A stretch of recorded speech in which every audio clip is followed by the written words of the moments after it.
Alright, let's skip the chit chat and get straight to the tutorial. You will need isopropyl alcohol or a similar product. You will need a protein bonder, gel base coat, gel color, and gel top coat. Cuticle oil is always a good idea, a soft buffer for your nails, and a regular nail file, a detail brush for removing mess-ups, and a cuticle pusher, and of course a gel light, and a nail brush. Before we start applying the gel polish, we want to make sure our nails are the length and the shape that we like them, and then we're going to go ahead and push back all of our cuticles. Now we're going to take our buffing block and just start removing all of the shine from your nail beds, whether it's fake nails or your natural nail. You need to remove every last bit of shine. You don't want to take it down super far, which is why we're using a buffing block and not a hard file.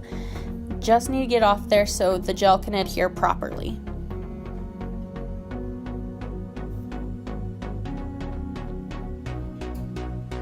Next, we're going to take our nail brush to remove any dust that we accumulated during the filing, because the dust, again, is not going to let the gel stick properly.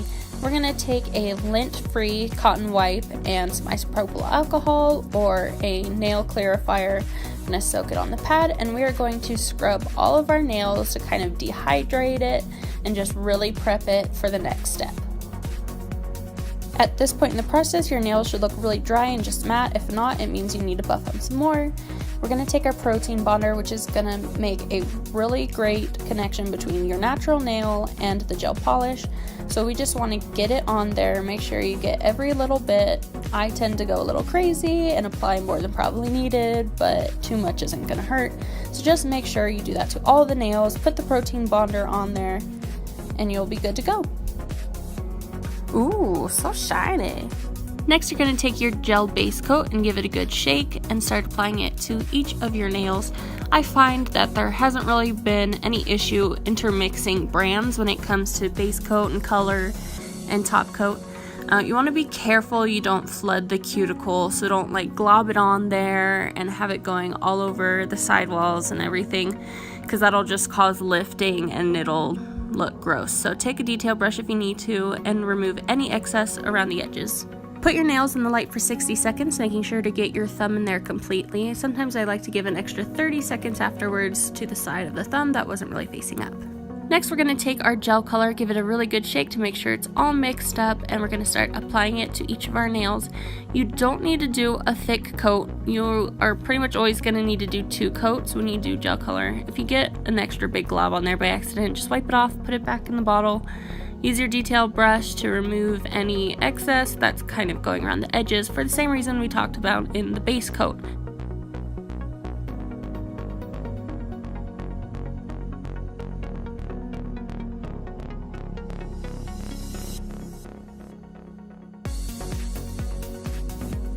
We're going to put your nails in the light for 60 seconds to cure, and just so you know, in between curing sessions it is going to be sticky, so that is okay.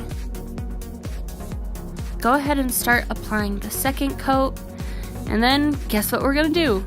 Put it back in the light for another 60 seconds, or if you have a UV light, you're probably going to need to put it in for 2 minutes. You just need to look at the specifications on your nail lamp. Next, we're going to take our top coat. You should give that a good shake too, and just apply a thin layer, making sure to cap everything in there, but you don't need to glob it on like I said before with all the other coats. So just go ahead and apply the top coat, and then we'll put it back in the light for a final 60 seconds. All of the polishing is done, and now we have that final sticky layer to remove. So you want to take some rubbing alcohol and just rub it off of your nails. It'll leave it all smooth, really pretty, but we kind of dehydrated the skin around your nails in this whole process, so go ahead and take some cuticle oil and just apply it around your nails.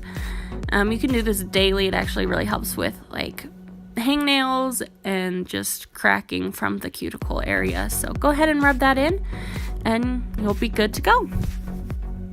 If you followed all of these steps correctly, your nails should last for 2 weeks without any chipping or lifting. If you enjoyed this video and want to see more of the same, go ahead and hit that subscribe button.